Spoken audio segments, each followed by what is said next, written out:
పెద్దన్న alias Prabodhananda తనను పెళ్లి చేసుకుని 28 ఏళ్లుగా తనకు దూరంగా ఉంటున్నారని ఆరోపిస్తూ రంగమ్మ అనే వ్యక్తి అనంతపురం కోర్టులో దావా వేశారు.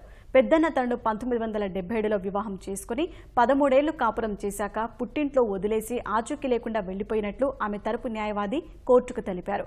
తన భర్త పెద్దన్న పేరు మార్చుకుని ప్రబోధానందగా కొనసాగుతున్నారని, ఈ మధ్యనే మీడియాలో ఆయనను చూసి గుర్తించినట్లు న్యాయవాది పేర్కొన్నారు.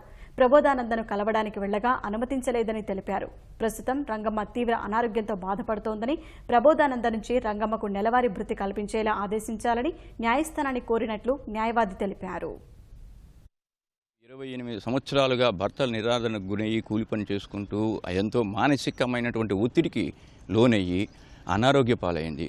ఇప్పుడు ప్రస్తుతం ఎపిలెప్సీతో బాధపడుతున్నారు గడిచిన 8 సంవత్సరాలుగా.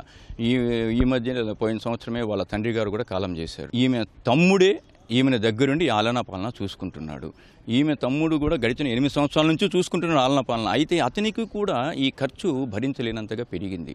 ఈమెకి హాస్పిటల్ ఖర్చులు కానీ, ట్రీట్మెంట్కి, వీటన్నిటికీ కూడా. అందుకోసమని ఈరోజు బతకడానికి మెయింటెనెన్స్ కావాలి అని చెప్పి అనంతపురం ఫ్యామిలీ కోర్టులో ఈరోజు మెయింటెనెన్స్ కేసు వేశాము.